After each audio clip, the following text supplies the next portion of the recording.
Hai semuanya, gimana kabar kalian? Semoga selalu dalam keadaan baik. Jadi welcome back teman-teman di Andre Grace Channel dan ini adalah segmen analisa pagi, segmen di mana kita akan mengulas untuk update news dan juga pergerakan dari market, khususnya market Bitcoin.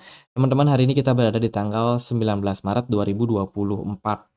Kita akan mulai pembahasannya dulu dari kalender ekonomi. Nah, dari news kemarin kita dapat rilis data terkait dengan CPI and Core CPI Uni Eropa, di mana trennya mengalami penurunan untuk inflasi. Yang berarti ini positif untuk, ke depannya teman-teman, terutama dari kawasan Uni Eropa. Kemudian di perdagangan hari ini kita akan dapat rilis data terkait dengan wages in Europe Zone. Ini berhubungan sama pendapatan ya, mungkin minimum gaji atau UMR yang akan ditetapkan di Uni Eropa nanti. Kemudian juga akan ada data soal economic statement. Lanjut, malam harinya akan ada data soal housing atau data perumahan dari Amerika Serikat. Berpotensi menimbulkan volatilitas terhadap market. By the way, kita juga akan dapat event penting di minggu ini teman-teman, yaitu dari FOMC meeting terkait dengan keputusan suku bunga Federal Reserve yang akan kita dapatin tanggal 21 Maret 2024 dini hari jam 1 waktu Indonesia Barat. Ya, 1 hari 20 jam ke depan kita akan dapat rilis data yang sangat penting ini, teman. Kemudian teman-teman, ini kita coba lihat pergerakan Bitcoin dari data on-chain ya. Untuk saat ini sih posisi pergerakan Bitcoin masih so far positif. Ini kita pakai data terkait dengan allocation Bitcoin realized cap to short term holder. Jadi ini berhubungan sama apakah short trader saat ini lagi dalam proses akumulasi atau distribusi. Ternyata ketika pergerakan Bitcoin sudah berada di level puncak 70 ribuan kemarin, bahkan sekarang turun sampai 67 ribu teman-teman, itu masih dalam posisi yang positif untuk short term holder. Ini adalah indikasi bullish teman-teman pada pergerakan Bitcoin yang akan berpotensi terus meningkat sampai Bitcoin berada di posisi jenuhnya. Jadi fase ini adalah fase yang cukup wajar terjadi pada momentum pergerakan Bitcoin menjelang halvingnya, teman. Selain itu, kalau kita lihat dari data yang cukup bertentangan ya, another sign of bull fase ending. Ini adalah sebuah indikasi jangka pendek yang berhubungan sama kondisi dari holder Bitcoin yang ternyata sudah mengalami net profit yang lumayan menggiurkan untuk di taking profit. Jadi secara jangka pendek, matriks ini menunjukkan bahwa posisi sebagian besar trader memasuki fase pre-halving ini itu sudah mulai profit tinggi ya teman-teman. Jadi wajar banget kalau ada proses pencairan dana yang mereka lakukan ya karena memang butuh untuk tutup beberapa operasional.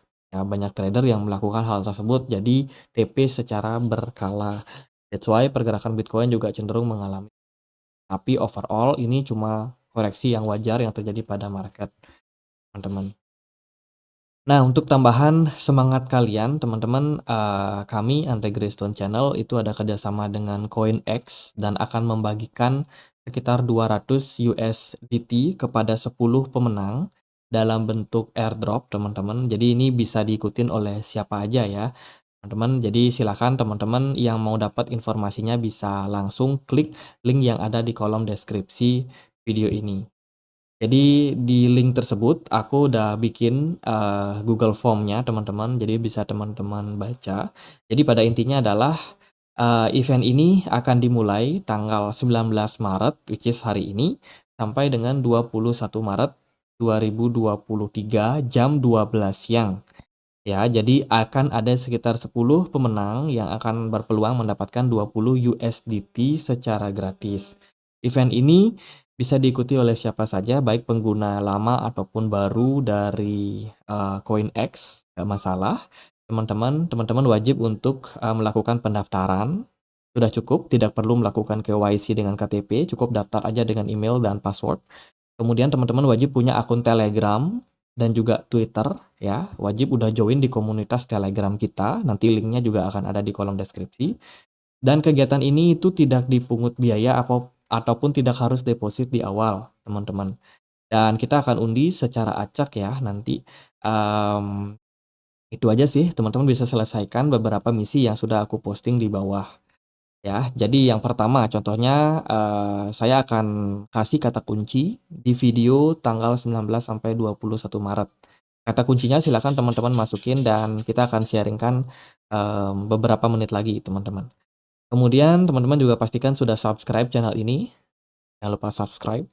Kemudian teman-teman juga wajib untuk join di komunitas Telegram kita ya, karena distribusinya aku akan bagikan langsung, chat pribadi untuk kalian yang menang, jadi wajib punya Telegram. Teman-teman juga wajib untuk, melakukan pendaftaran akun CoinX. Kalau belum daftar, silakan bisa teman-teman klik link yang ada di, Google Form tersebut. Selain itu juga follow kami di Twitter dan juga, itu sih, Twitter saya sama CoinX ya.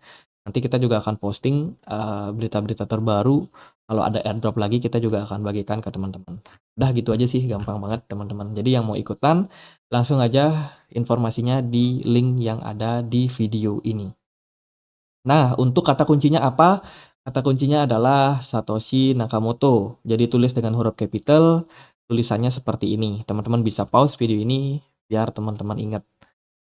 Oke, kita akan langsung masuk ke news selanjutnya. Jadi news cukup ramai ya pada market di perdagangan kemarin. Salah satu datang dari CoinShare terkait dengan total inflow yang saat ini juga masih terbilang cukup baik pada pergerakan dari market kripto. Grayscale masih dalam posisi outflow, teman-teman. Penjualan sudah berlangsung lebih dari 1 bulan terakhir dari Grayscale. Dan juga berita akumulasi justru datang dari BlackRock sama Fidelity yang masih terus positif ya dalam proses akumulasi aset-aset berupa Bitcoin dan juga aset lainnya, teman-teman. Ini merupakan sebuah sentimen yang terbilang bagus untuk jangka waktu menengah.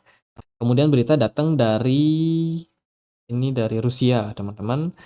Rusia dikabarkan akan membentuk sebuah platform atau badan hukum yang berfungsi untuk menampung aset-aset kripto yang disita oleh pemerintah terkait dengan pelanggaran ataupun kejahatan yang terjadi di area Rusia, teman-teman. Ini berita, yang mungkin bisa dibilang menjadi salah satu gertakan nih untuk, para penipu kejahatan yang ada di market kripto. Jadi siap-siap dana mereka akan ambil, disita, dan akan di-save di sebuah platform yang sudah ditunjuk oleh pemerintah Rusia.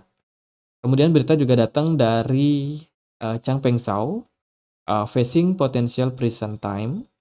Ya, jadi mantan CEO dari Binance ini, itu dikabarkan meluncurkan sebuah platform edukasi terbaru, teman-teman, di saat dia menghadapi potensial masuk penjara. Jadi sedih ya, teman-teman. Sisi kemarin, dikabarkan itu baru meluncurkan education project, teman-teman, yang akan dibagikan secara real. Jadi orang ini, bisa dibilang mau di apa ya, mau lanjut dalam persidangan di Amerika Serikat. Dia udah ditahan, dan tidak boleh keluar dari area Amerika Serikat dalam beberapa bulan terakhir dan akan memasuki fase sidang. Jadi, ya sungguh menyedihkan sebenarnya di saat, harus menghadapi kasus tuntutan hukum dan masih sempat juga bikin sebuah proyek edukasi untuk kripto. Jadi salut. Kemudian berita datang dari, eee, ini meme token yang ada di jaringan Solana. Mayoritas kemarin banyak yang merah ya teman-teman. Ada koin-koin seperti NAP, kemudian Like, Tori, Boom, Bope, Bomo, Bibi, dan lain sebagainya ini dalam posisi yang turun teman-teman. Meskipun koin-koin meme token yang ada di jaringan Solana lagi hype-hype-nya sekarang, tapi teman-teman wajib untuk selalu diversifikasi aset kalau teman-teman ada yang suka trading di market-market yang sifatnya, small cap, teman. Karena resikonya sangat-sangat besar ya buat teman-teman. Jadi waspada dengan meme token yang ditawarkan, make sure teman-teman melakukan money management dengan baik supaya tidak mengalami kerugian yang besar di bull market ini. Sayang banget, teman. Kemudian ada pengumuman hasil investigasi mengenai Bome. Wow, Bome yang kemarin viral itu, Book of Meme. Baru-baru ini melihat diskusi di komunitas tentang apa yang disebut insiden gudang tikus Bome. Teman-teman kami menanggapi informasi ini dengan sangat serius dan segera meluncurkan penyelidikan internal berdasarkan petunjuk yang relevan. Berdasarkan hasil penyelidikan awal kami, orang yang disebutkan dalam informasi relevan tidak ada hubungannya dengan Binance. Kami dengan tulus menghargai perhatian dan pengawasan Anda. Ini adalah berita terkait dengan investigasi yang dilakukan oleh Binance terkait dengan potensial rug pull yang mungkin berpotensi pada bumi. Jadi waspada lagi-lagi sama meme token, teman-teman. Jadi ada isu-isu gitu ya, teman-teman. Semoga sih aman-aman aja ya. Kemudian berita datang dari IMF terkait dengan rencana mereka harus memajaki. IMF ingin cryptocurrency dimasukkan ke dalam pajak. IMF juga meminta FBR untuk mengikat pengembang properti untuk melacak dan melaporkan semua hasil transfer sebelum penyelesaian dan pendaftaran hak milik properti. Jadi Bitcoin ini didukung atau dihargai sebagai sebuah aset properti intelektual, teman-teman. Jadi ya, rencananya bakalan dipajakin ke depannya. Untuk sekarang sih masih aman-aman aja, khususnya bagi Amerika Serikat, teman-teman. Tapi ke depan ya, siapa tahu akan mengikuti banyak jejak negara-negara lain yang sudah memajaki aset kripto. Berita juga datang dari Grab, baru aja menambahkan fitur top up untuk menggunakan kripto ya, teman-teman. Untuk top up-nya ke GrabPay melalui kemitraan AAA. Jadi ini berita yang bagus untuk adopsi dari Grab. Sementara sih yang support itu baru stablecoin dari Singapore Dollar ini yang bernama XSGD, teman-teman. Di Singapore Dollar stablecoin ya, yang sudah support untuk biaya atau untuk melakukan top up di GrabPay. Berita terbaru juga datang dari Tether yang dikabarkan USDT-nya, USD Tether itu bakalan ditarik dari perdagangan Uni Eropa. Ini disebabkan karena regulasi dari Uni Eropa yang memaksa tidak boleh menggunakan stablecoin di sana. Jadi semuanya harus pakai fiat, which is itu adalah euro. Jadi perdagangan cryptocurrency, crypto aset di daerah Uni Eropa itu pakainya pair euro. Jadi Bitcoin, euro. Jadi tanpa embel-embel stablecoin. Itu sih dari beberapa narasi dan juga berita yang ada di market kripto. Kita akan lihat gimana pergerakan dari Bitcoin. Di perdagangan kemarin indeks dolar so far masih naik sekitar 0,13%. Naik tipis teman-teman, tapi sayang sekali BTC Dominance di perdagangan kemarin justru masih menguat. Ya, dia sangat respect dengan trendline yang terbentuk di sini dan overall pergerakan Bitcoin Dominance masih sangat-sangat kuat. Banyak altcoin yang kemarin kena crash. Ya, ada Dogecoin, ada GRT. GRT udah sempat naik padahal. Kemudian juga ada Celestia, lanjut turun, ada INJ, WLD, udah pada koreksi semua. Ini momentum bagus sih buat akumulasi pelan-pelan teman-teman. Dan Bitcoin diperdagangkan di kisaran level 67.500. Overall sih menurut saya pergerakan Bitcoin masuk ke fase koreksi wajar. Ya, koreksi wajar dan kemarin kita closing di weekly time frame-nya itu doji, teman-teman. Ngeri banget. Biasanya kalau udah pergerakan pembalikan arah ada doji itu cenderung negatif ya. Kalau minggu ini kita masih bakal negatif, maka ya bisa jadi itu adalah sebuah indikasi market bakalan koreksi dalam jangka waktu yang cukup lama. Jadi teman-teman bisa cek langsung untuk candle pembalikan arah atau reversal candle ya teman-teman. Dan aku cukup khawatir dengan terbentuknya doji teman-teman. Doji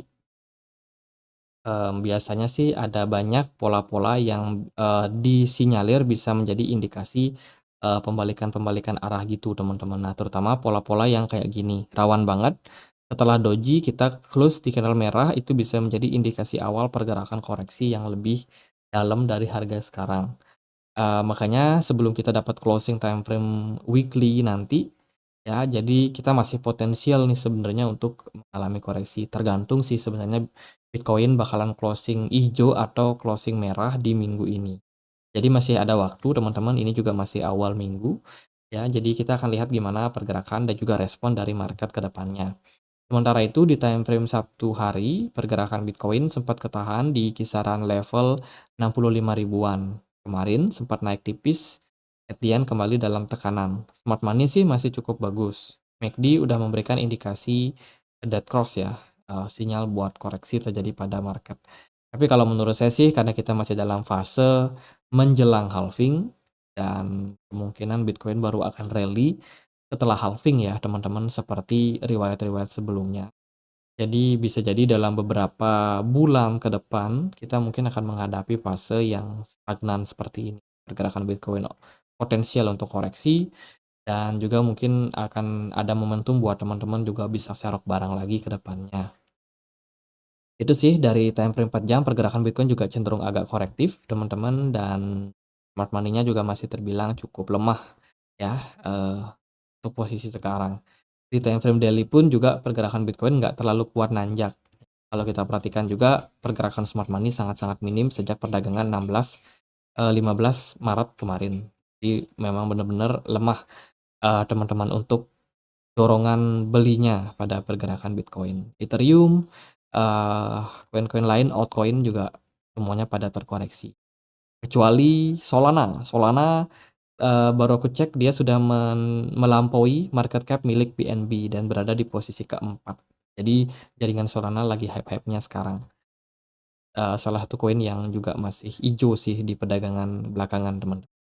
Jadi untuk saat ini ya gitu aja paling buat Bitcoin, selama Bitcoin masih bisa bertahan di kisaran support 56 ya masih cukup baik teman-teman, tapi andai kata kalau dia breakdown level 59 sampai 57 bisa menjadi next support untuk pergerakan Bitcoin depannya. Kita sih berharap ada retracement dulu pelan-pelan untuk pergerakan market ya. Mungkin teman-teman ada yang mau TP dulu, wah males nih TP udah turun. Ya siapa tahu ada retracement naik bentar, teman-teman bisa TP ya bisa dapat harga lebih baik. Ataupun mungkin teman-teman yang menunggu akumulasi fase ya bisa tunggu di harga-harga yang cenderung lebih murah teman. Menurut saya gitu buat Bitcoin. Dari beberapa narasi, ingat yang paling penting ini teman-teman 2 hari ke depan akan ada narasi yang sangat penting. Jadi gitu aja buat update kali ini, semoga videonya bisa bermanfaat. Again, yang mau ikutan airdrop, linknya ada di kolom deskripsi video ini. Gitu aja, akhir kata saya Andri. Makasih.